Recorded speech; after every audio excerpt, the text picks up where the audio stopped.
There's a lot of things that can wreck your chances to do well. We live in a rather dangerous world, so you got to be not only wise, you got to be careful. And attitude diseases are deadly. I mean, they'll destroy all the good things you start. So we'll go through those attitude diseases, how to spot them, how to look for them, what they are, and the cure. And I'm a pro on these because I've had them all, so I can give you excellent advice on these.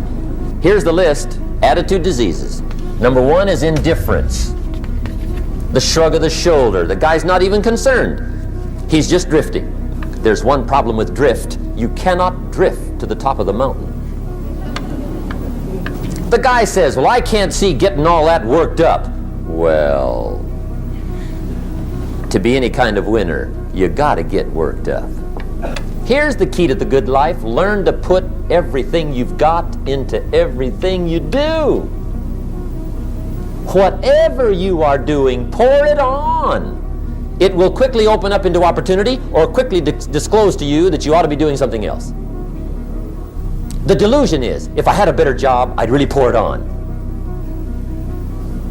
See, that's delusion. Wherever you are, pour it on. See, that'll help change your life. Get rid of this disease.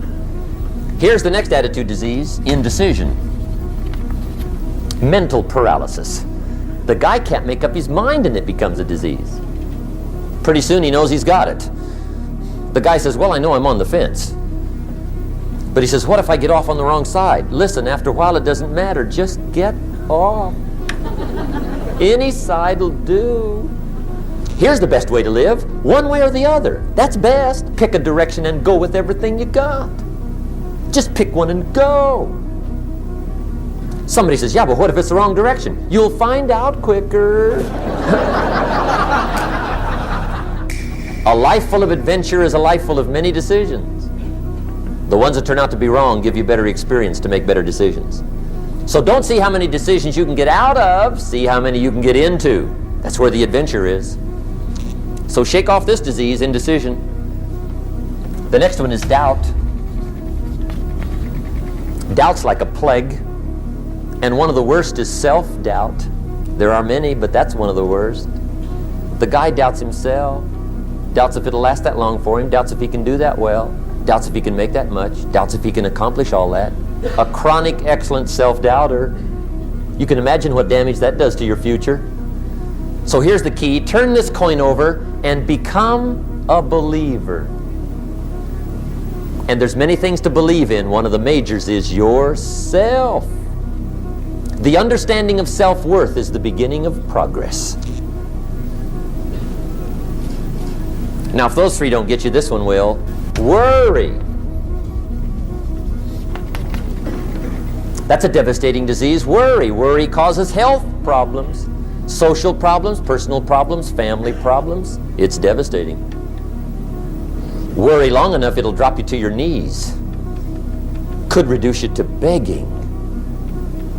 I know how bad this one is. I used to have it bad. I used to be known as a super worrier. Not a super warrior. No, super worrier. My family wished I'd have been a warrior. I got those years to make up for. But I tell you what, my advice to you is do what I finally did on worry. Give it up. Who needs it? I'm not saying it's easy. I'm saying it's worth it. It took me almost 1 year to kick the worry habit, and it was not an easy year. It was one of the toughest years I ever spent, but I finally got that monkey off my back. And I discovered you could live the most incredible life free of worry. Not free of challenge, not free of difficulty, free of worry. I learned how to do it, and you can. Here's the next attitude disease. Over-caution. Some people never will have much. They're too cautious. Now, you can also be too reckless, but you can also be too cautious.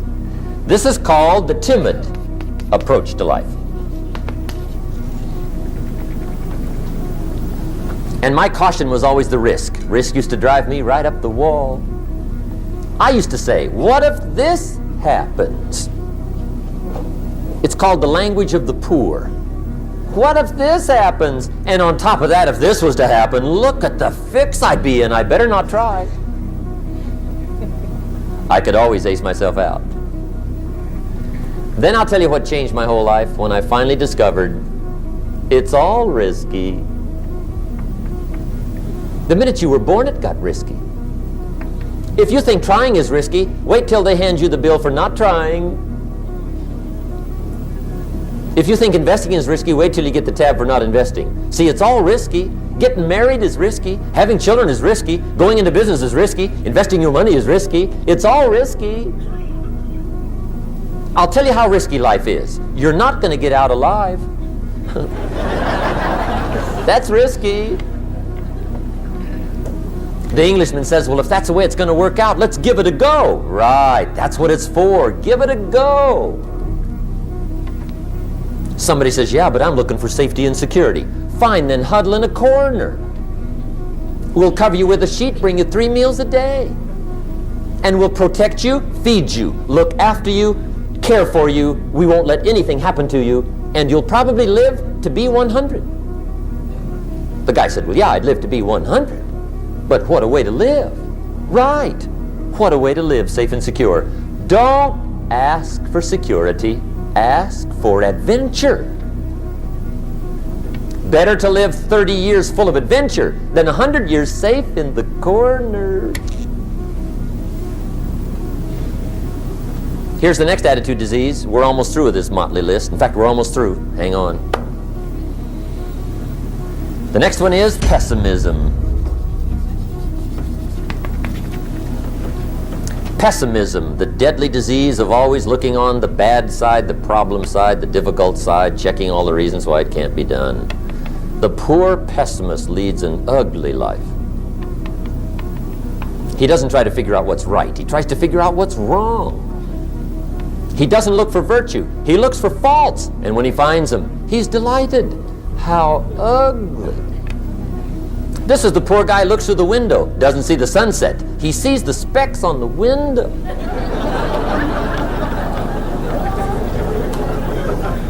And this is the poor guy, right, who rushes up, takes such leave of his senses. This guy rushes up and he says, I've got 5 good reasons why it won't work. He's so dumb he doesn't know all he needs 1. He's got 5.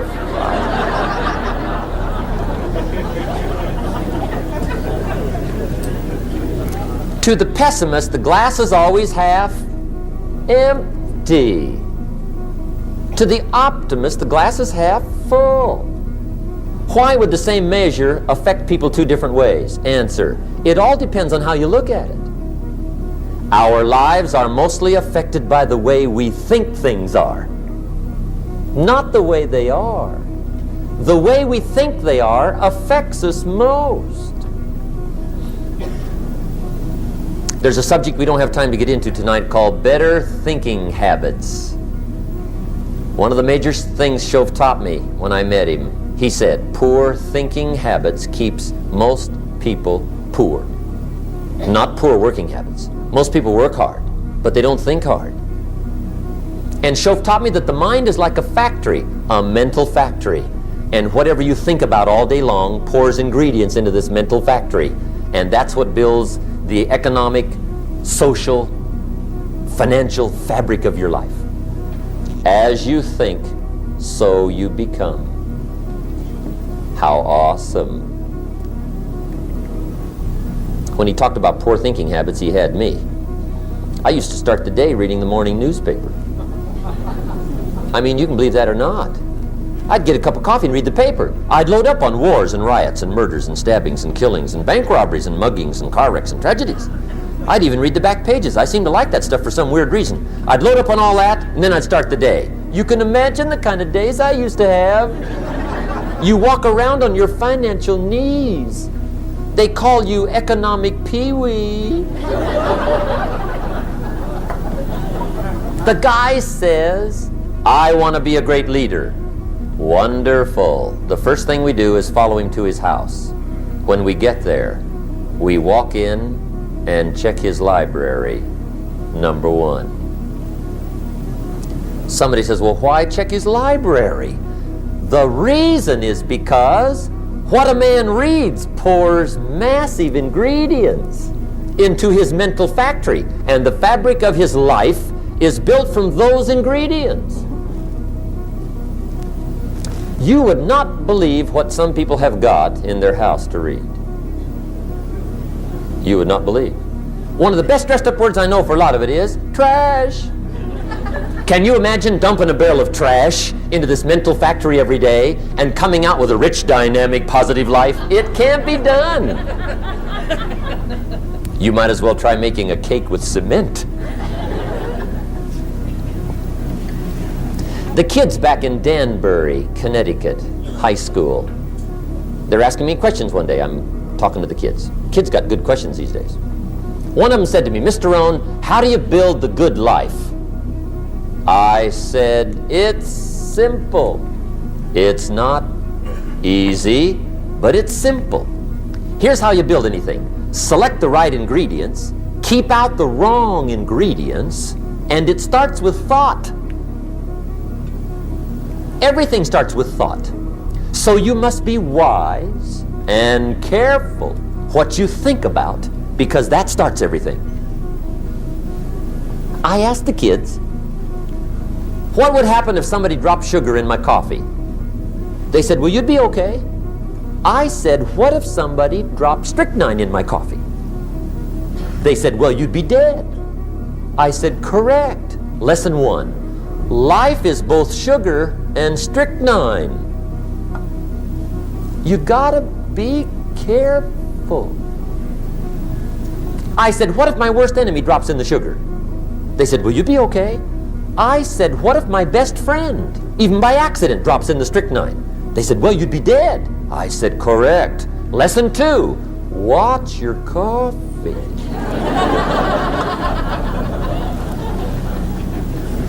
You got to be careful. See, it doesn't matter who hands you the bad stuff.